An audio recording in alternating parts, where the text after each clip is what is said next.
Cette émission est produite grâce à Témisco. Située à Notre-Dame-du-Nord, cette entreprise se spécialise dans la fabrication et le développement de semi-remorques de tout genre. Au fil des années, Témisco a su se démarquer de la concurrence en devenant une référence nord-américaine de premier plan dans la conception spécialisée et innovatrice de semi-remorques. La force de Témisco a toujours été de savoir s'adapter à un marché en mouvement constant. Témisco a choisi de travailler directement avec ses clients et d'être à l'écoute de leurs besoins.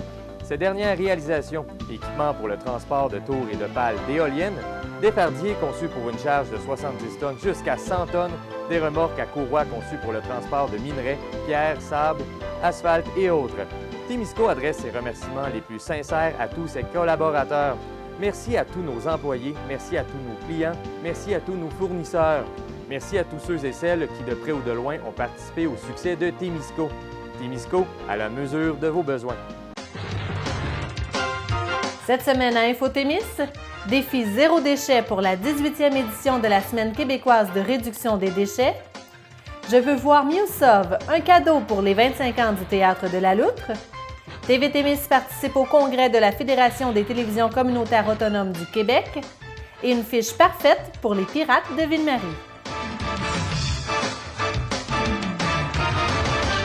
Mesdames et messieurs, bonjour et bienvenue à InfoTémis.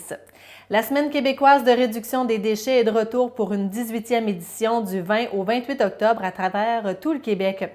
Une fois de plus, les citoyens, les entreprises et les municipalités sont invités à faire leur part et à relever le défi zéro déchet en développant des actions autour du thème récurrent « Consommer autrement ».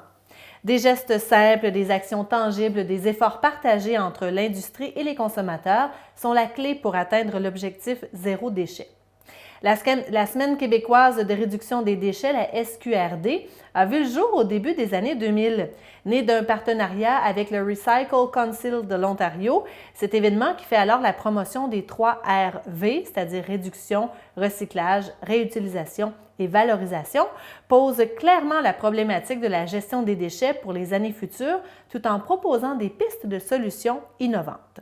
Mobilisant de plus en plus de citoyens à travers les années, cette semaine de sensibilisation a continué à grandir et est devenue avec le temps un événement incontournable et nécessaire pour rappeler à tous qu'en réduisant nos déchets, nous réduisons notre empreinte écologique et améliorons sensiblement notre environnement. Si le défi zéro déchet vous intéresse, vous pouvez vous rendre sur le site sqrd.org sous l'onglet « Relever le défi ». De son côté, la MRC de Témiscamingue a choisi d'honorer cette campagne de sensibilisation nationale en rappelant aux citoyens les notions de base de la gestion de leurs matières résiduelles au quotidien, tout en invitant la population à continuer les efforts de tri qui ont un impact significatif jusqu'à présent. À ce sujet, nous avons rencontré Mme Cathy Pellerin, qui est directrice du Centre de valorisation et responsable des matières résiduelles. Est-ce qu'il y a encore beaucoup de contaminants et de matières mal triées dans les bacs des citoyens? Malheureusement, oui, mais je dirais que c'est quand même pas généralisé. C'est-à-dire que souvent, c'est soit par secteur ou par temps de l'année. Tu sais, on n'a qu'à penser dans le secteur de villégiature, où est-ce qu'il y a du tourisme. Les gens ne viennent pas nécessairement du Témiscamingue, donc peut-être que chez eux, ils n'ont pas les mêmes couleurs de bac ou ils font juste pas de compost, donc ils ne savent pas comment trier les matières. Donc, c'est sûr que dans ces périodes-là, on va retrouver, oui, beaucoup plus de contaminants. Puis c'est sûr, quand on parle de contaminants, c'est surtout au niveau du bac bleu, du recyclage, et du bac vert au niveau du compost. Parce que le bac noir, on ne parlera pas nécessairement de contaminants, c'est juste qu'il y a beaucoup de matières qui devraient plutôt être recyclées ou valorisées, mais qui se retrouvent dans les déchets. Diriez-vous quand même que depuis le début du processus de tri des matières résiduelles, il y a quand même une amélioration? Oui, quand même. Là, je pense que depuis le temps qu'on fait du recyclage, c'est quand même bien ancré, puis les gens savent de plus en plus comment bien recycler. Le compost aussi, je vous dirais que ça s'est quand même amélioré, mais même s'il y a quand même des creux, comme on pourrait dire, là, qu'il y a des périodes où est-ce qu'on dirait qu'il y a plus de contaminants, mais sinon, dans l'ensemble, je dirais que la population fait quand même un très bon travail. Et lesquels de ces contaminants sont les plus problématiques? Si on pense au bac bleu, donc le recyclage, je dirais que c'est surtout tout ce qui est les gros items non recyclables ou tout ce qui est en long. Donc les cordes, les boyaux, les fils électriques. Donc tout ça, ça va être problématique tant dans notre presse à ballot, puis aussi sur la chaîne de tri au niveau du centre de tri. Parce que tout ce qui est en long, par exemple, peut s'enrouler dans la machinerie, être pris. Même chose dans notre presse. Des fois, il y a des items qui ne rentrent pas parce que c'est trop volumineux. Donc c'est vraiment ça qui est problématique. Puis si je pense au bac vert, je vous dirais que c'est surtout les sacs. les sacs compostables. Donc, les gens n'utilisent pas nécessairement, c'est ça, des sacs compostables. Ils vont utiliser un autre type de sac. Puis aussi, tout ce qui est matière dangereuse. Parce que malheureusement, les gens vont mettre des fois des choses qui sont aucunement compostables. Donc, on peut retrouver des piles, des batteries, d'huile à moteur, donc des choses comme ça qui vont contaminer le compost. Et justement, quand on parle des sacs compostables, il y a une nouvelle qui a circulé beaucoup sur les réseaux sociaux qui ne concernait pas la MRC de Témiscamingue, mais concernant que c'était problématique, les sacs compostables. Est-ce que c'est le cas ici au Témiscamingue où les gens peuvent continuer d'utiliser ce système? Bien, c'est sûr que le sac, je vous dirais que l'idéal, ce serait de ne pas utiliser de sac. Aucun sac ou des sacs en papier. Parce que les sacs compostables sont quand même faits en fécule de maïs, puis ils conservent quand même les matières. Des fois, ils se décomposent moins facilement ou ils peuvent voler au vent. Donc, c'est plus ça qui cause problème. Sinon, nous, on les accepte quand même, mais le problème, c'est que les gens n'utilisent pas toujours ce type de sac-là. Ils vont prendre des sacs en plastique traditionnel ou des sacs, ils pensent que parce que c'est écrit biodégradable ou oxo-biodégradable, que c'est compostable, mais c'est pas le cas. C'est des sacs qui contiennent quand même des particules plastiques. Donc, nous, c'est refusé au niveau de la plateforme de compostage. Donc, ça doit vraiment être écrit compostable sur le sac. Oui, 100% compostable ou, comme je vous dis, ça peut être un sac de papier brun. Il y a les sacs au sol qu'on appelle, là, qui sont compostables aussi. Les gens peuvent utiliser du papier journal, des essuie-tout, une boîte de carton, donc, ou aucun sac. Donc, c'est pas, le sac de compost n'est pas nécessaire, mais s'ils veulent en utiliser un, il faut vraiment qu'il soit 100% compostable. Donc, vous en avez quand même énuméré déjà beaucoup, mais quelles sont les erreurs qui sont les plus fréquentes? Oui, bien pour le bac vert, c'est vraiment les sacs. Donc, c'est vraiment l'erreur la plus fréquente parce que souvent, les gens vont faire quand même un très bon tri à la maison. Ils vont bien composter, mais c'est au niveau du sac. C'est ça, ils vont les mettre malheureusement dans un sac de plastique. Donc, ça devient un peu problématique et un contaminant sur notre plateforme. Au niveau du bac bleu, je dirais que l'erreur qu'on retrouve le plus, c'est que les gens pensent que parce que c'est en plastique, parce que c'est en verre ou parce que c'est en métal, que c'est nécessairement recyclable, mais c'est pas le cas. Donc, on va retrouver des chaises de patio, du vinyle de maison, des tuyaux ABS, bols de toilette au niveau du recyclage. Les gens vont mettre aussi des chaudrons, des outils, des pièces de véhicules, des fenêtres, de la vaisselle. Donc, tout ça, c'est pas recyclable. Fait que c'est pas parce que c'est en verre, en plastique ou en métal que c'est recyclable. Donc, c'est l'erreur que souvent les gens font. Est-ce qu'il y a des trucs que vous pouvez donner aux gens justement pour les aider à se rappeler où vont les matières résiduelles? Bien, c'est sûr que pour le recyclage, je vous dirais que le truc, c'est bon, il faut savoir les 5 catégories, donc papier, carton, verre, plastique et métal. Mais aussi, il faut toujours se poser la question, est-ce que c'est un contenant, un emballage ou un imprimé? Si ce n'est pas le cas, il y a des grosses chances que ce n'est pas recyclable. Donc, tantôt, je disais, la chaise de patio, c'est pas un contenant, c'est pas un emballage, donc c'est pas recyclable. Aussi, pour le plastique rigide, il faut se rappeler qu'il faut que ça soit codé. Donc, le plastique doit être codé 1 à 7, sauf le 6. Donc, le 6 n'est pas recyclable, ce qu'on retrouve en dessous des styrofoams, entre autres. Puis les plastiques mous, il faut qu'ils s'étirent. Donc, les plastiques qui ne s'étirent pas, qui sont mous, c'est pas recyclable. Donc, c'est sûr que le recyclage est quand même assez complexe, mais en ayant ces petits trucs-là, bien, déjà, ça nous aide. Puis le truc que je donne souvent aussi, c'est de se rappeler si on retrouve ça sur une tablette d'épicerie. Il y a des grosses chances que si ça ne se retrouve pas sur une tablette d'épicerie, c'est pas recyclable. Donc, je donne l'exemple de la chaise de patio encore. Bien, premièrement, c'est pas un contenant, c'est pas un emballage, et on retrouve pas une chaise de patio sur une tablette d'épicerie. Donc, non, c'est pas recyclable, ça va pas dans le bac bleu. Il y a quand même plusieurs items qui peuvent être recyclables, mais pas via le bac bleu.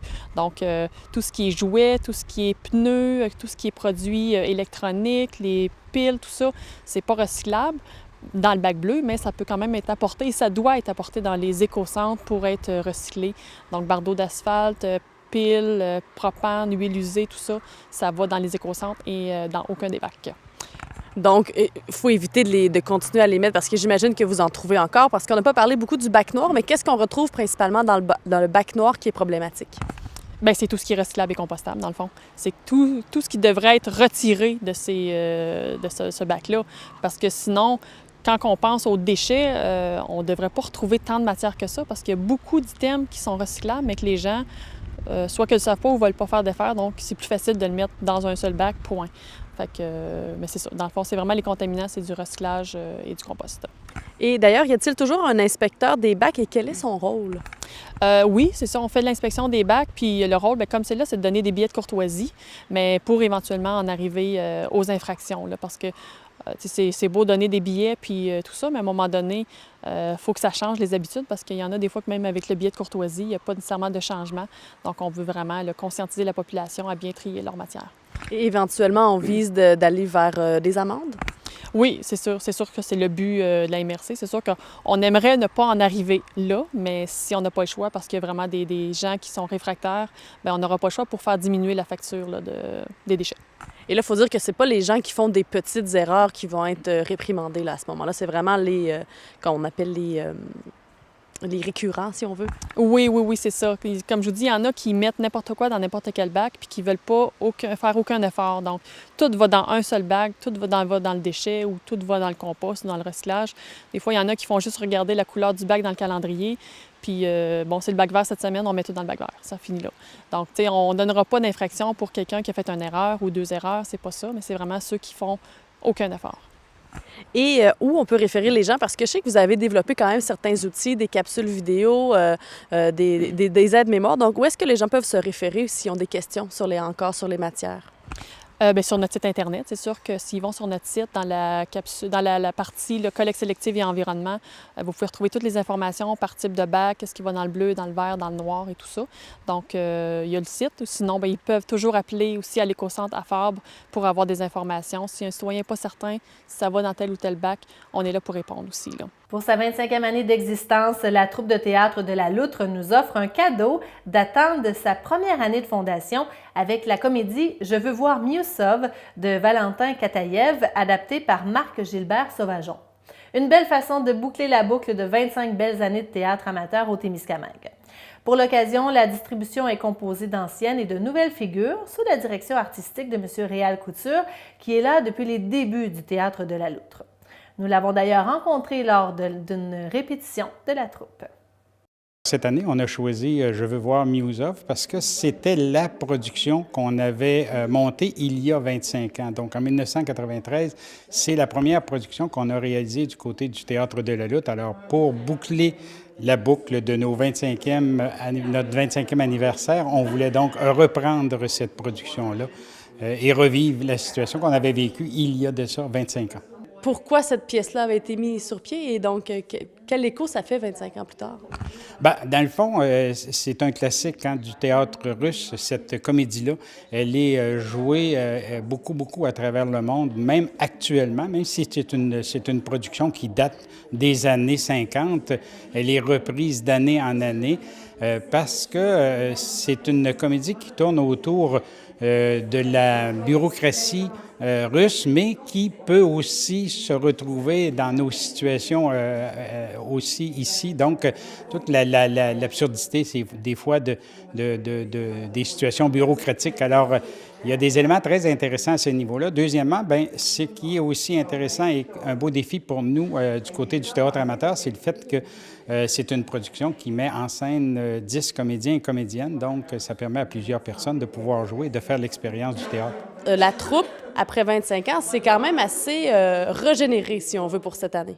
Oui, c'est l'avantage du côté du Théâtre de la Lutte d'aller toujours chercher de la relève tout en gardant nos comédiens et comédiennes qui ont de l'expérience. Alors, cette année, c'est vraiment très intéressant. Sur 10 comédiens et comédiennes, il y a 5 personnes pour qui ça va être la première expérience sur la scène du Théâtre du Riff. Donc, on pense à Guillaume Gonzalez, Nathalie Durand, José McFadden.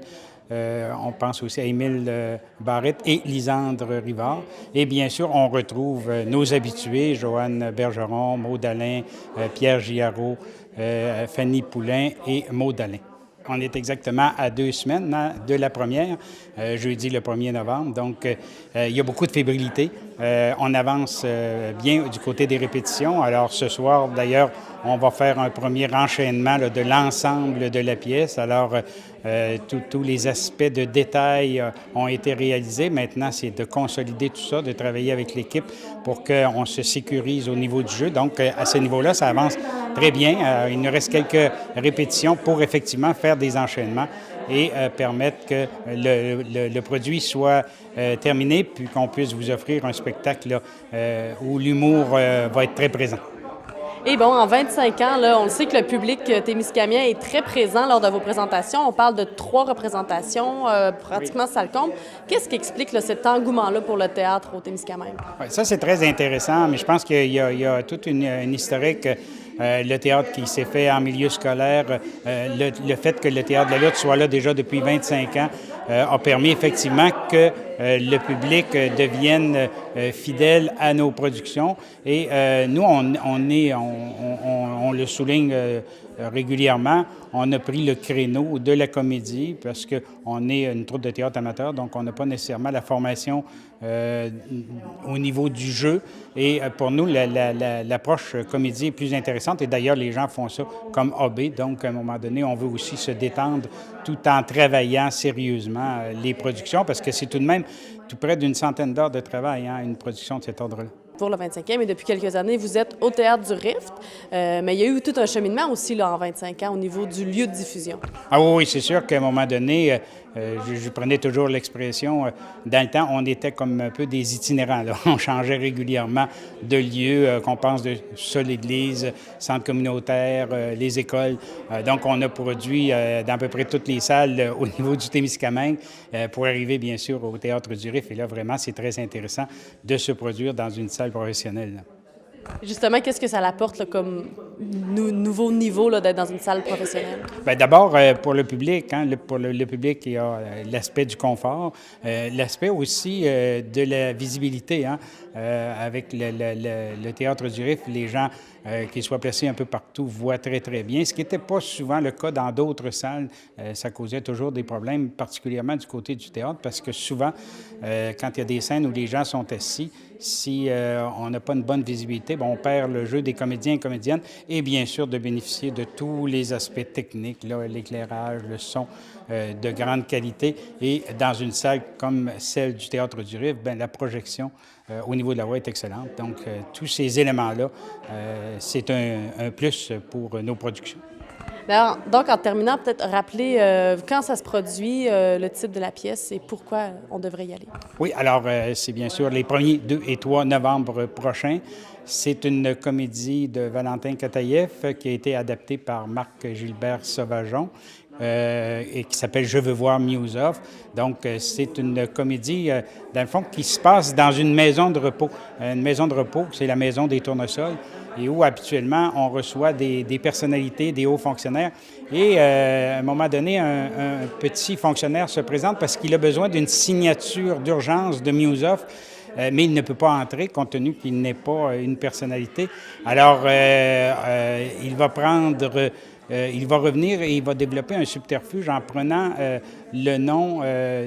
Il se fait passer, dans le fond, pour le mari d'une agronome célèbre, Clava Ignatiuk. Mais sur l'entrefaite, Clava et son mari vont arriver à la maison de repos aussi. Alors, on peut s'imaginer là tout ce qui va se passer au niveau du rythme des entrées, des sorties, au niveau des personnages. Et dans tout ça, graduellement, on se rend compte que tout le monde veut voir Miusov. Alors, est-ce qu'ils vont réussir à le voir? C'est là qu'on va pouvoir le découvrir. Cette 24e production de La Loutre aura donc lieu les 1er, 2 et 3 novembre au Théâtre du Rift. Nous avons aussi profité de notre visite lors d'une répétition de la troupe afin de jaser avec 2 comédiens, un nouveau venu et une autre qui est une habituée de La Loutre. Je vais m'adresser d'abord à la recrue. Comment c'est, comme première expérience, de se lancer comme ça dans une troupe amateur? C'est super le fun, c'est super enrichissant. J'avais jamais fait de théâtre de ma vie. Puis non, c'est vraiment cool. On est une belle gang, une belle équipe. C'est sûr que c'est beaucoup d'heures de travail, mais c'est vraiment le fun. Là. Je ne regrette pas de m'être lancé là-dedans. Là. Qu'est-ce qui vous a poussé justement à vous lancer ce défi personnel?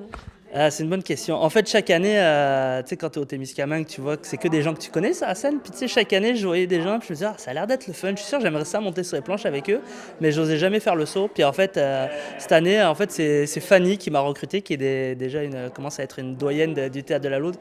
Puis elle est venue me chercher, elle m'a dit, il me semble que ce serait le fun que tu viennes, on a besoin de quelqu'un comme toi. Et en direct, le fait d'y avoir pensé, mais je me bottais pas les fesses, en direct que quelqu'un vienne te chercher, je me suis dit, c'est comme un signe, je vais l'essayer, puis on va voir ce que ça va donner. C'est ça. Et est-ce que tu peux, en quelques lignes, me décrire un peu là, ton personnage? Mon personnage, en quelques lignes, c'est un vieux fonctionnaire qui arrive donc au tournesol, déterminé à vouloir faire signer son bon de travail. Donc lui, il s'en vient pour faire ça en 5 minutes, sauf que on ne veut pas le laisser rentrer parce qu'il n'a pas d'autorisation pour rentrer dans cette maison. Donc il va utiliser un stratagème, il va se faire passer pour quelqu'un d'autre pour rentrer dans la maison, sauf que forcément, ça va lui faire que lui attirer des ennuis, des quiproquos qui vont s'enchaîner, ce qui fait un peu le comique de la pièce. Et donc, en tant que, on va dire, doyenne, là, parlez-moi un peu là, de cette production. Écoute, c'est une belle production. Comme Guillaume dit, on est une belle gang. Ça va bouger. Et ce qui est bien, c'est que c'est une pièce qui a déjà été faite il y a 25 ans et on la rejoue là. Je trouve que c'est un beau petit clin d'œil pour notre réal couture. Et justement, il y a eu quand même une grosse vague de relève là, pour de 25 ans. Comment c'est là, au niveau de la dynamique avec les nouveaux et les anciens? Ah, c'est super. Vraiment, on est, je répète, une très belle gang, des gens qui veulent, qui ont du plaisir et qui sont prêts à tout pour qu'on vous donne une belle présentation. Et parlez-moi un peu de votre personnage. Je suis la directrice de l'établissement Les Tournesols et j'accueille les gens. J'adore recevoir au Tournesol les gens célèbres. Donc, j'accueille tout le monde très chaleureusement. Oui, écoute, très chaleureusement. Aussitôt qu'ils sont célèbres, moi, je les aime beaucoup.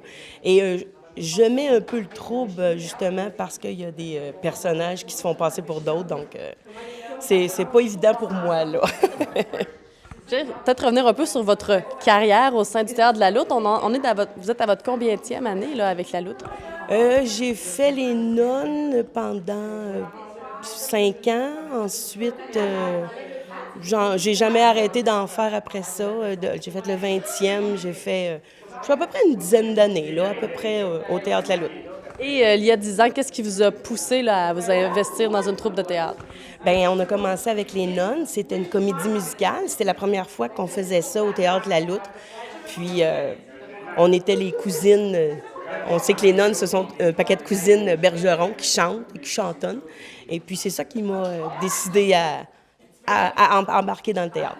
C'est sous la thématique « Les télévisions communautaires autonomes enracinées dans notre histoire, tournées vers l'avenir » que les membres de la Fédération des télévisions communautaires autonomes du Québec se sont réunis à l'hôtel Montfort à Nicolet du 12 au 14 octobre dernier. D'ailleurs, 2 délégués de TV-Témis y ont participé. Ce rassemblement marquait également le 20e anniversaire de la fondation de la Fédération. Ce sont 54 délégués représentant 30 des 41 télévisions communautaires autonomes, ce qu'on appelle les TCA, membres de la Fédération, qui se sont rassemblés à cette occasion. Rappelons que la Fédération des télévisions communautaires autonomes du Québec a été créée en 1998. C'est un organisme sans but lucratif qui regroupe 41 membres répartis dans 14 des 17 régions administratives du Québec. Depuis 20 ans, elle défend et soutient les intérêts des télévisions communautaires autonomes du Québec. La journée du samedi fut d'abord consacrée à l'Assemblée générale annuelle, où les membres ont pu faire le bilan de la dernière année, discuter des dossiers de l'heure de la Fédération et élire le nouveau conseil d'administration. Après la tenue de l'Assemblée, la journée s'est poursuivie avec une table ronde animée par M. Sylvain Racine, président de la Fédération, portant sur l'histoire de la Fédération. Les invités étaient M. Ernest Laplante, fondateur de TV-Témis, M. Stéphane Lépine de la TCA Port-Neuvoise, ancien administrateur aussi de la Fédération, ainsi que Mme Isabelle Voyer, fondatrice de la Fédération. Cet échange a permis de présenter les enjeux qui ont mené à la création de la Fédération, faisant ainsi des parallèles avec les défis rencontrés aujourd'hui par les TCA et réaffirmant la pertinence de la Fédération. Voici à ce sujet une entrevue réalisée en compagnie de Mme Voyer par nos collègues de la télévision communautaire de la Métis de Montjoly au Bas-Saint-Laurent. Eh bien, Isabelle Voyer, pour vous, aujourd'hui, c'est un retour, en quelque sorte, au niveau de la Fédération. Donc, on vous a invité pour le 20e anniversaire. Donc, comment on se sent? Bien, il y a quelques visages de gens qui étaient là au cours des années où moi j'y étais, mais de revoir les gens attabler comme dans les congrès que j'ai connus, mais surtout de savoir que c'est la même espèce de passion qui anime les TV. Moi, ça me fait super plaisir de voir ça. Je suis très, très contente d'être ici aujourd'hui. Et de voir aussi, on parle des anciens, mais beaucoup de nouveaux, donc de voir qu'il y a quand même une relève qui semble vouloir s'installer? Oui, puis moi, ce qui m'épate, c'est qu'ils travaillent avec une technologie que moi, j'ai pas connue. Puis je me dis, mon Dieu, ça reste quelque chose d'extrêmement vivant, ça, la production de télé pour sa communauté.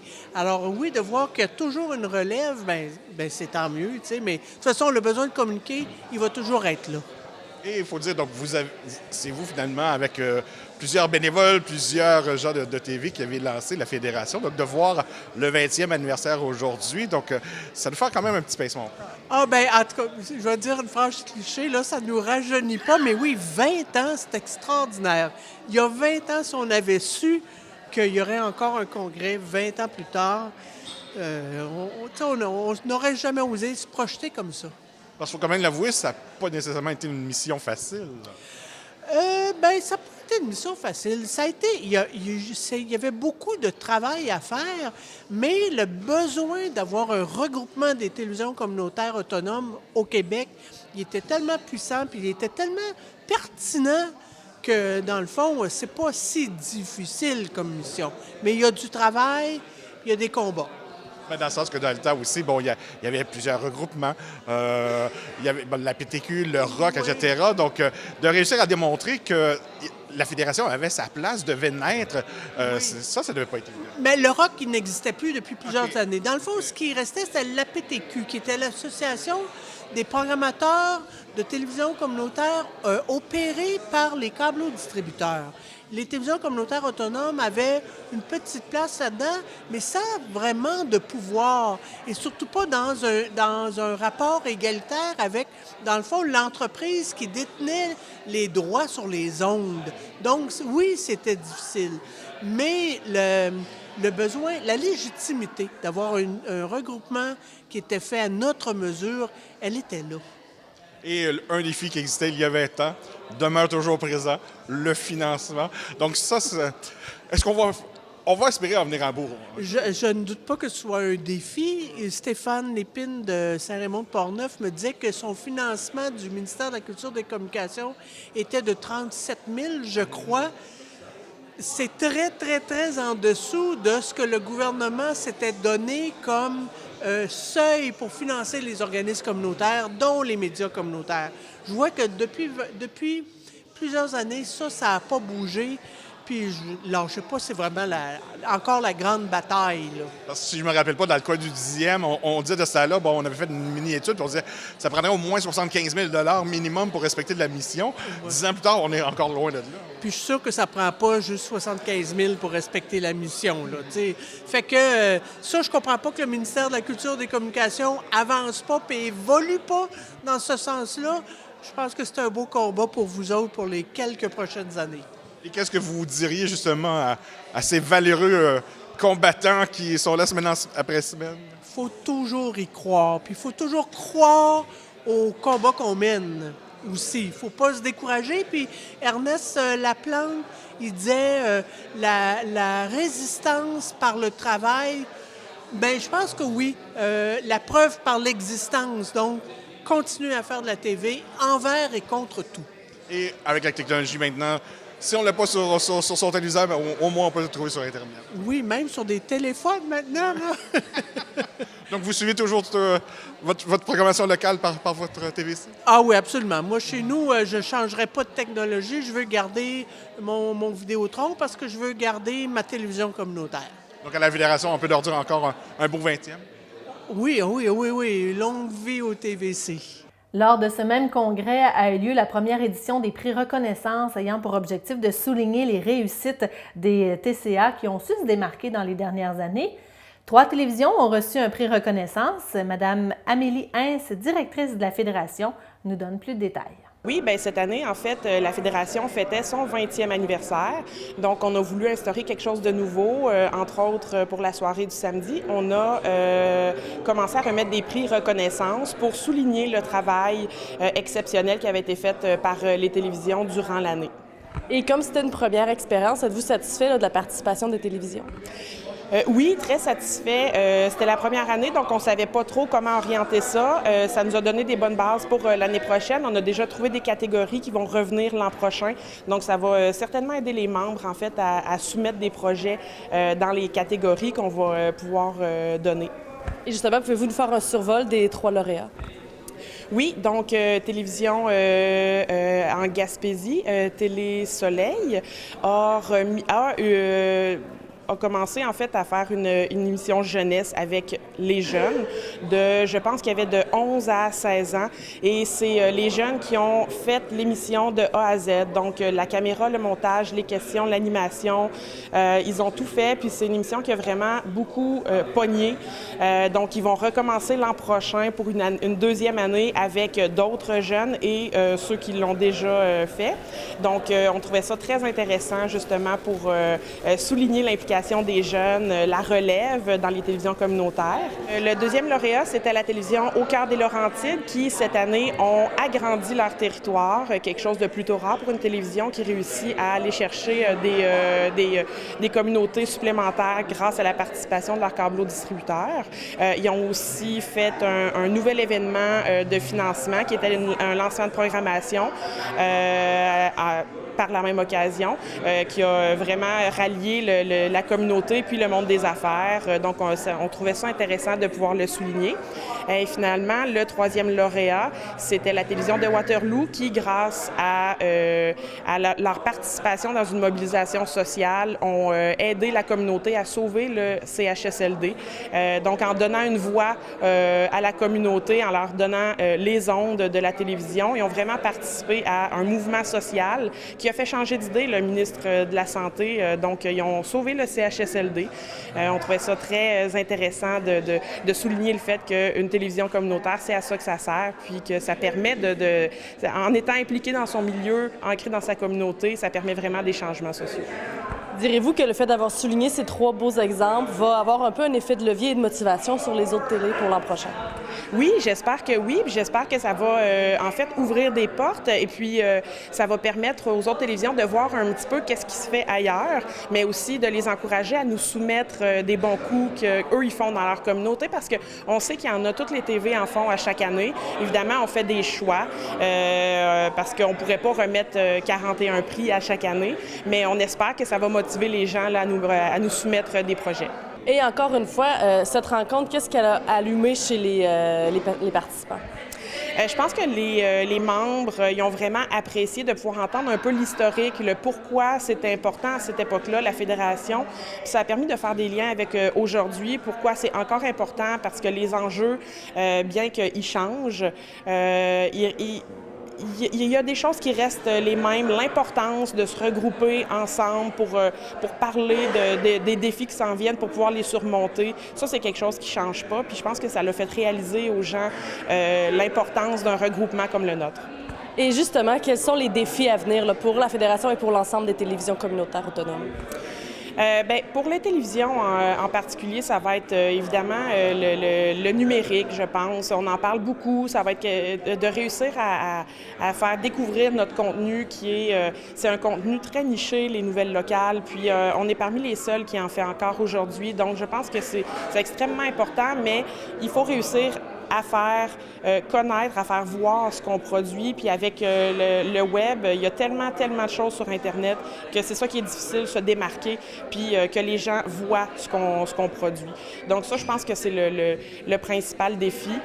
Pour la Fédération, je pense que cette année, c'était ça l'objectif, de faire réaliser aux gens l'importance de se regrouper, puis de développer le sentiment d'appartenance pour que la Fédération reste un mouvement qui est fort, parce que c'est ensemble qu'on va réussir à faire avancer la cause des télévisions communautaires. Puis c'est comme ça qu'on est plus fort. Après un long séjour sur la route, les Pirates étaient de retour devant leurs partisans pour 2 matchs à l'Aréna Frère Arthur Bergeron. Ils affrontaient coup sur coup les Lynx de West Nipissing et les Civics de New Tecumseh. 2 matchs remportés par les Pirates qui poursuivent leur excellent début de saison. Ils cumulent une fiche de 12 victoires en 12 rencontres. Les Pirates ont terminé le week-end sur la route avec une victoire contre le Shield de South Muskoka. Le résumé des matchs à Ville-Marie avec Francis Prudhomme. Ce reportage vous est présenté par Desjardins, fier de contribuer à la fougue du hockey au Témiscamingue. C'est à se demander si une équipe de la GMHL réussira à freiner la série de victoires des Pirates, toujours invaincus cette saison.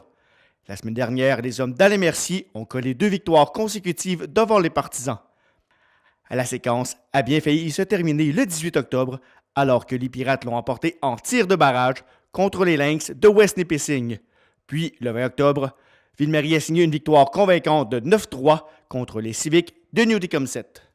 Lors du match du 18 octobre, les Pirates marquent le premier but grâce à Alex Peters. Les Lynx inscrivent les 2 prochains buts pour prendre les devants. Les Lynx inscrivent aussi le 3e but. Et après le 4e but des Lynx, Ville-Marie effectue un changement de gardien. Jean-Mathieu Ouellette s'amène en relève de Zachary Thériault. Un 5e puis un 6e but sont inscrits par West Nipissing en 2e période. C'est 6-2 pour les Lynx en milieu de 2e période. Le pointage demeure identique jusqu'à la fin de la période. C'est 6-2 en faveur des Lynx. Les Pirates amorcent la 3e période sur les chapeaux de roue, alors que Samuel Bégin prépare le but du capitaine Nicolas Belrose. Les Pirates marquent un 2e but sur un superbe lancer de la pointe dans la partie supérieure de Nicolas Belrose. L'écart est réduit à seulement 2 buts. En fin de match, les Pirates se retrouvent en avantage numérique. Ils en profitent pour retirer le gardien à la faveur d'un 6e attaquant. Stratégie qui portera fruit alors que Samuel Bégin inscrit le but égalisateur avec environ 1 minute 20 à faire à la période. La prolongation ne fera pas de maître. Les tirs de barrage seront nécessaires. C'est Alex Peters qui jouera les héros pour les Pirates. On a quand même resté positif dans tout ça. Fait que ça prenait juste un goal rapide en 3e période. Puis je savais qu'après ça, ça allait revirer de bord. Là, avec le talent qu'on a cette année, c'est des games de même qui peuvent arriver, mais sauf que c'est pas le genre de match qu'on aime, par exemple. Et comment qualifieriez-vous le jeu de vos joueurs et la cohésion entre eux? Bien, écoute, on a essayé beaucoup de choses. On a essayé, comme vous avez vu en première période, on a essayé différents trios. Quand on a tout le monde est là, cette année, on a la chance d'avoir 5 à 7 joueurs de surplus, justement, comparativement à l'an passé, on jouait bien à 2 lignes et demie parce qu'on manquait de joueurs. Cette année, c'est pas le cas. Ça fait qu'on on est capable de faire, essayer de travailler sur des différentes chimies. On a quand même 10 matchs de jouer, il en reste encore 32. Fait que faut s'habituer à ça, parce que quand on a des blessés ou quoi que ce soit, mais c'est pas nécessairement tous les mêmes trios qui jouent ensemble. Mais là, ça n'a pas fonctionné en début de période ou quoi que ce soit. On va se reprendre sur d'autres matchs qu'on va être prêts, puis une meilleure préparation. Quand on a remis nos trios ensemble, ça repartit. On sait qu'est-ce qui marche, mais on essaie de trouver quelque chose pour avoir plus de punch à l'attaque, si on veut. Je pense qu'on pourrait travailler plus fort encore. Je pense que ce que vous avez vu, on peut encore faire mieux. Je pense que on joue bien. Aujourd'hui, mettons, on s'est réveillé en 3e, on a réussi à gagner la game pareil, mais je pense qu'on est encore capable de plus que ça. Comment vous qualifieriez justement le match de ce soir? Ce soir, c'est ça. Les jeudis, c'est tout le temps tough. Là. On a de l'école, le monde arrive tête à la game. La concentration, c'est plus dur, mais je pense qu'en 3e, on a bien remonté ça. On s'est fait scorer des buts qu'on aurait peut-être pu pas se faire scorer, mais on a bien remonté la game, puis ça a bien fini. C'était quoi le mot d'ordre dans la chambre des joueurs, justement, entre la 2e et 3e période pour faire en sorte que ça lève? Dans le fond, on s'est dit... pas de stress, on sait qu'on est meilleur qu'eux autres. On sait que si on joue au hockey et qu'on arrête de pogner des punitions, on est capable de les battre en masse. On s'est dit, on commençait à 3e avec un 4 contre 3, je pense. On a scoré 2 buts là-dessus, puis ça a viré comme qu'on avait dit qu'il fallait que ça vire. Diriez-vous qu'il y a encore un peu d'indiscipline là, à maîtriser? Oui, c'est sûr. C'est sûr qu'il y a des punitions que c'est normal aussi. Là. Des fois, on a mangé des coups à l'eau, c'est normal de défendre ses chums, mais c'est sûr que des fois, tu te dis, on aurait pu avoir un power play. Fait que, mais tu sais, je pense qu'en général, ça a bien viré, puis c'est sûr qu'il faut améliorer notre discipline, ça c'est sûr. Au début de la game, on a joué comme des vrais guimauves. Mais après ça, honnêtement, on a steppé up notre game, puis on a montré qu'on avait du caractère. Je pense le scoreboard il est là pour indiquer qu'on s'est botté le cul, qu'on a été à la guerre pour montrer qu'on avait du cran. Qu'est-ce qui a fait en sorte là, quand vous êtes repris en 3e période? Ben, je pense qu'on se l'est dit, écoute. On est des joueurs on a toute une bonne vision du jeu. C'est pas pour dire qu'on a un œil de tigre, mais on a toute la tête haute, on a tout le temps ses épaules. Puis quand on joue en équipe, il n'y a rien là. C'est facile de gagner. Mais il faut jouer en équipe, puis c'est en 3e période que ça arrive. Comment qualifieriez-vous l'autre équipe? Comment leur esprit et compagnie? Ben écoute, moi personnellement, c'est ma première année dans la ligue. J'ai jamais joué du hockey, on peut dire, en arrière du jeu de même. Mais écoute, ça fait partie de la game. Il aurait fallu garder la tête froide, mais l'esprit s'est chauffé un peu, puis on a pogné les mauvaises punitions, puis on s'est fait scorer des buts à cause de ça. Samedi soir, c'est au tour des Civiques de Newtecombe-7de s'amener à l'aréna Frère Arthur Bergeron. Avantage numérique pour les Pirates en début de match, sans toutefois pouvoir capitaliser. Ils inscriront le premier but du match environ 2 minutes plus tard de la part de Sonny Boire, assisté de Cédric Terrien. Un lancer de derrière le filet vient à bout de Jean-Mathieu Ouellette. En milieu de période, les Civiques menacent, mais Jean-Mathieu Ouellette est une fois de plus solide devant son filet. Et il connaîtra une excellente première période devant son filet. Les Pirates inscriront 2 buts avant la fin de la période, soit Marc-Antoine Paquin de Jacob Loisel et Maxime Burellier, assisté de Boivin et Chauny. C'est 3-1 Pirates après 20 minutes. La première moitié de la deuxième période est tout à l'avantage des Pirates, avec entre autres des chances en or pour Peters et Terrien. Nicolas Belrose déjoue le gardien entre les jambières en avantage numérique sur une belle passe de Félix-Antoine Lévesque. En fin de période, la tension monte d'un cran et les mises en échec pleuvent. C'est 4-2 Pirates après 40 minutes. En troisième période, les Civiques ne sont tout simplement pas dans le coup. Les Pirates inscriront 4 buts sans réplique. Un but du capitaine Nicolas Belrose, son deuxième du match. Puis, Alex Peters s'inscrit à la marque, assisté de Montreuil. Finalement, Hugo Bloom et Sonny Boire s'inscrivent aussi à la marque. Victoire convaincante des Pirates, 9-3. Ben écoute, je pense que les gars de l'année passée ont encore la même chimie qu'on avait, puis on est vraiment rendu une famille. On est allé chercher des gros joueurs, Sam Bégin, Boire récemment, William Soko. C'est tous des gars qui font la différence à l'attaque. Puis je pense que les autres équipes font pas le poids, en tout cas pour le moment, là. J'ai eu des gros tirs à certains moments. Il n'y avait pas beaucoup, tant que ça, de tirs, surtout en troisième période, mais des fois, c'était des tirs dangereux. Fait que j'avais des arrêts clés à faire, puis je pense que ça s'est bien déroulé, là. Qu'est-ce qui a motivé ton retour avec les Pirates, Félix-Antoine? Je trippais pas tant que ça où c'est que j'étais. Avec des Anglais, c'était pas la même ambiance. Tout le monde était à leurs affaires. Puis les gars dans l'équipe, c'est pas vraiment des chums tant que ça. Fait que c'est plus l'ambiance dans l'équipe qui était vraiment différente d'ici. Puis j'aime mieux ici. Fait que j'ai décidé de revenir. J'ai écouté mon cœur, puis je suis revenu. On est très content que tu aies écouté ton cœur et que tu sois de retour avec les Pirates. Justement, tu as plusieurs nouveaux coéquipiers qui étaient pas là l'an passé. Peut-être tes impressions, justement, des gars comme Secours, Bégin, qui sont venus se greffer à l'équipe? Ouais, c'est des très bons joueurs de hockey. Ils ont joué des hauts calibres. Je pense que Bégin a joué junior 3, puis Secours collégial. C'est des bons atouts pour les Pirates. Je pense qu'on a encore une meilleure attaque que l'année passée, qui était déjà très forte. Fait que je pense que ça nous donne plus de chances de gagner la coupe pour cette année. Je pense que vraiment, au début, on pensait avoir peut-être une petite lacune en défensive, mais finalement, tous les joueurs se sont vraiment restabilisés, je dirais. Puis la chimie de l'équipe est merveilleuse, tout le monde s'entend bien ensemble, puis je pense qu'on est sur la route du succès. Jusque-là, on a réussi à gagner à chaque game, mais il faut pas arrêter de travailler, ça c'est certain. Mais ouais, on a beaucoup de talent dans l'équipe, je pense que ça nous aide vraiment beaucoup. Un reportage de Francis Prudhomme pour TV Témis. Desjardins est fier de vous avoir présenté ce reportage des Pirates de Ville-Marie.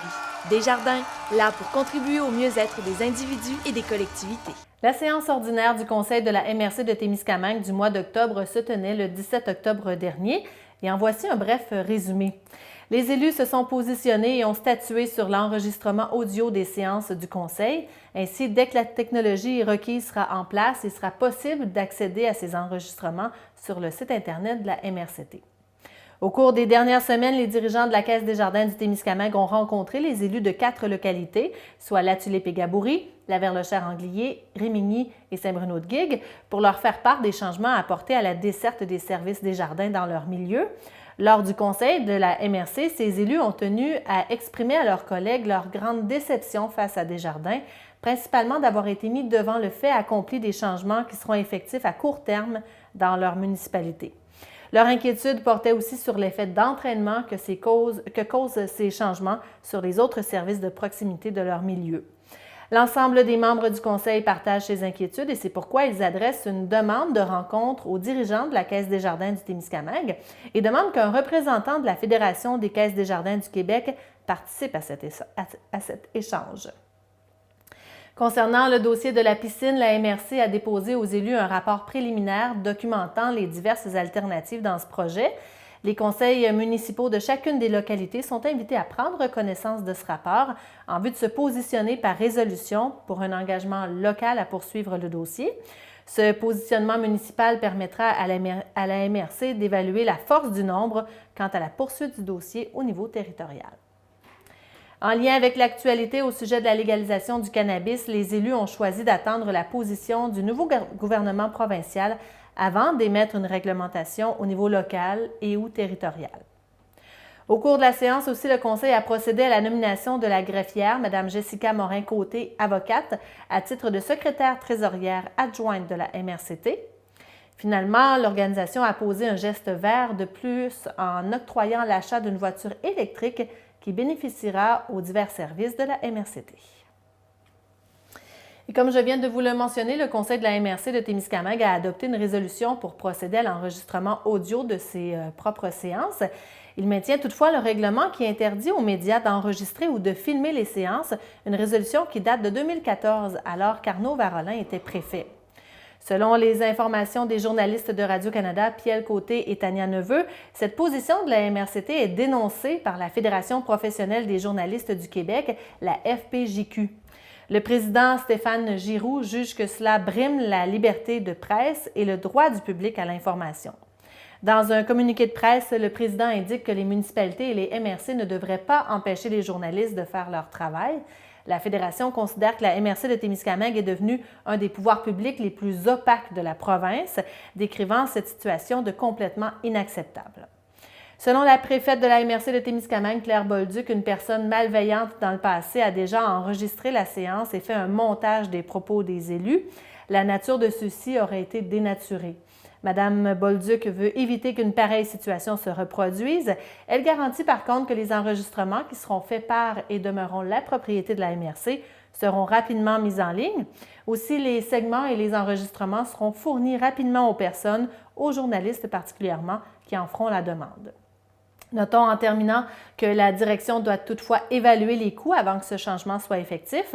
Aussi, les maires de Belle-Terre, Fugerville, Fabre, Béarn, Rémilly et Sainte-Eugène-de-Guigue auraient pour leur part préféré que la séance ne soit pas enregistrée. Un article du journal Le Reflet signé par la journaliste Claudel Rivard nous apprend que le centre d'interprétation Bec et Jardin de Nédelec n'existera bientôt plus. Il est sous la responsabilité de Sentier Urbain. Sentier Urbain, c'est un organisme à but non lucratif situé à Montréal qui désire susciter la mobilisation des collectivités pour le verdissement social. Bec et Jardin a fourni la production de végétaux pour leur projet à Montréal pendant de nombreuses années. Le directeur général chez Sentier Urbain, Pierre Dénommé, a indiqué que le manque de soutien et le fait qu'ils n'arrivaient plus à couvrir les besoins à Nédelec les obligent à transférer la production à Montréal. Certaines infrastructures présentes à Nédelec pourront être utilisées dans les jardins de Montréal.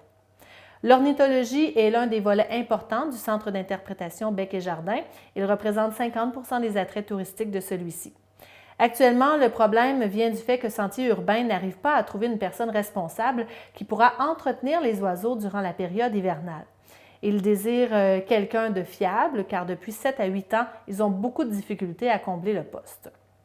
M. Dénommé, sous pression, a déjà dû même s'occuper lui-même de cette tâche. Vu le stress et les complications que cette problématique crée, Sentier Urbain a fait la demande auprès de la municipalité de dégager un employé municipal de 3 à 5 heures par semaine pour faire le suivi des oiseaux. L'organisme est également prêt à défrayer les frais de temps de l'employé.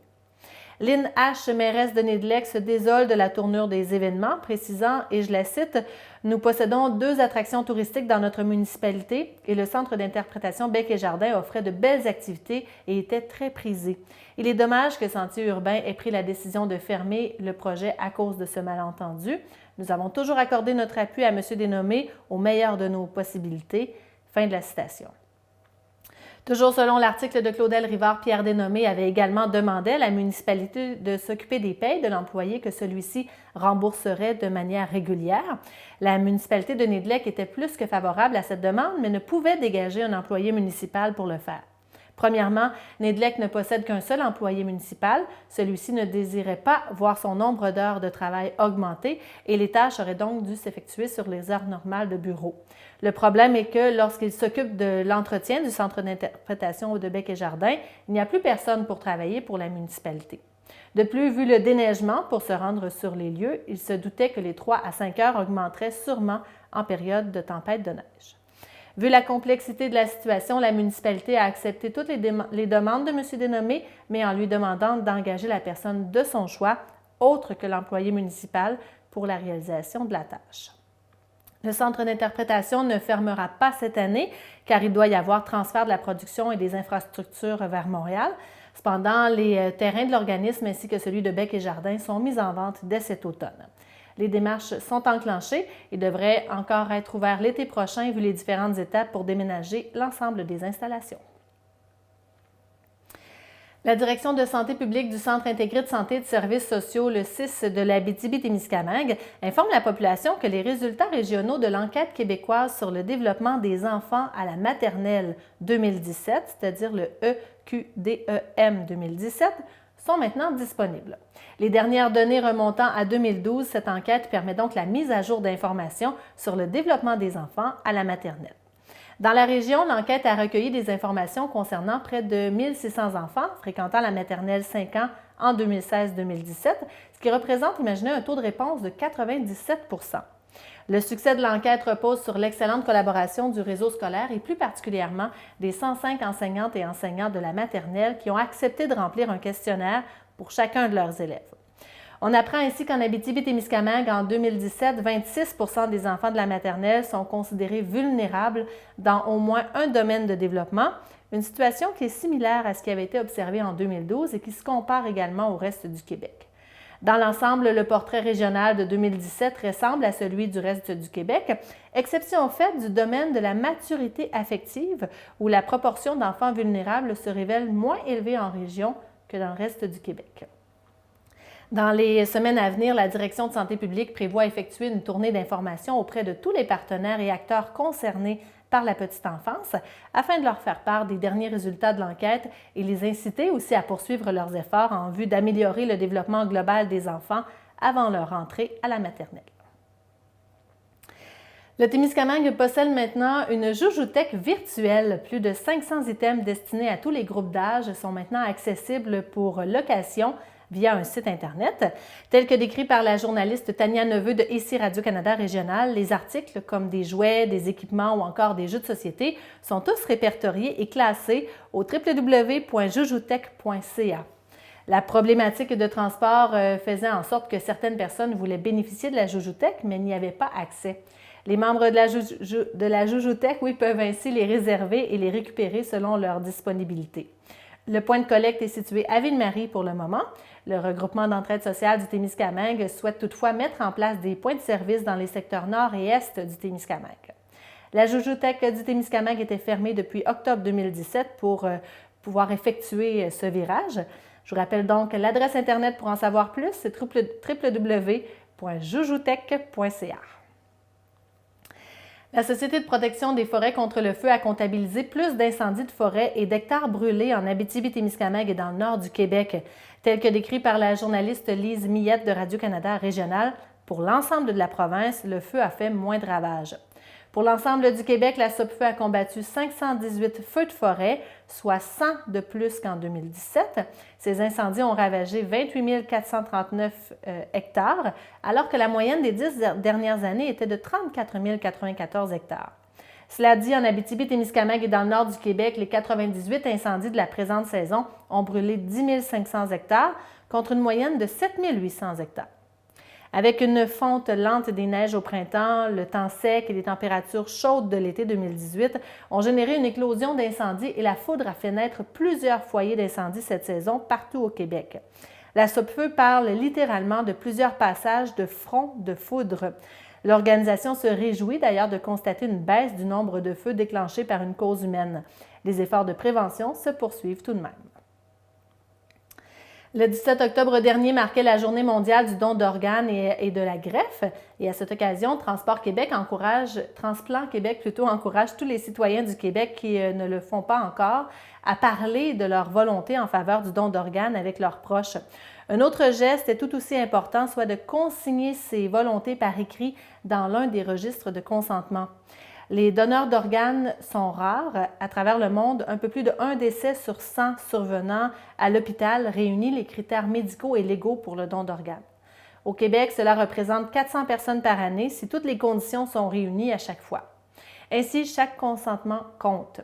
Il y a 3 façons de signifier son consentement au Québec, soit en signant son formulaire consentement au don d'organes et de tissus du registre de la Régie de l'assurance maladie du Québec.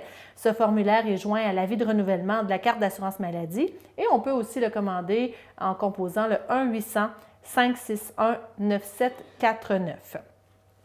Aussi, vous pouvez rencontrer votre notaire pour faire inscrire votre consentement ou votre refus au registre des consentements aux dons d'organes et de tissus de la Chambre des notaires du Québec.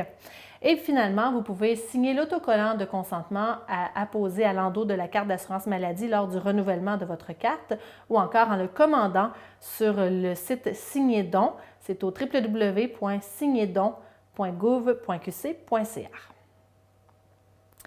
Plus de 250 personnes étaient réunies à la salle communautaire de Guigues le samedi 29 septembre dernier afin de participer au traditionnel bière et saucisses du Carrefour Jeunesse Emploi du Témiscamingue sous la thématique Disney. Nous vous avons d'ailleurs récemment présenté une entrevue à ce sujet avec la directrice du CJET, Hélène Nickner. L'activité de financement qui en était à sa 5e édition a permis d'amasser plus de 10 200 $, ce qui viendra consolider le financement de plusieurs projets au sein de l'organisme à but non lucratif. L'événement avait également pour but de mieux faire connaître l'équipe du CJET auprès de la population en général. C'est donc un rendez-vous pour la 6e édition l'an prochain. En terminant, du 18 au 20 octobre dernier avait lieu le congrès annuel de la Corporation des maîtres électriciens du Québec, la CMEQ. Une entreprise témiscamienne, Belle Humeur électrique de Lorrainville, a su tirer son épingle du jeu. Un prix Grande Distinction 2018 a été remis à Yann Bellumeur en tant que président de la section de l'Abitibi-Témiscamingue Baie James pour son implication auprès de la CMEQ. Son rôle de président consiste à aller au Conseil provincial à Montréal, à faire des réunions de section en Abitibi-Témiscamingue, de faire venir des formations en Abitibi-Témiscamingue pour former les électriciens de notre région sur les nouveautés et normes électriques et s'assurer que les membres soient bien formés pour la sécurité des clients. Toute l'équipe de TV Témis félicite M. Bellumeur pour cette reconnaissance. Et voilà ce qui complète Info Témis pour cette semaine. Ne manquez pas tous les détails de notre programmation qui se retrouvent sur notre site web témis.tv. Aussi, on vous invite à nous suivre sur notre page Facebook. Merci d'avoir été là. À bientôt.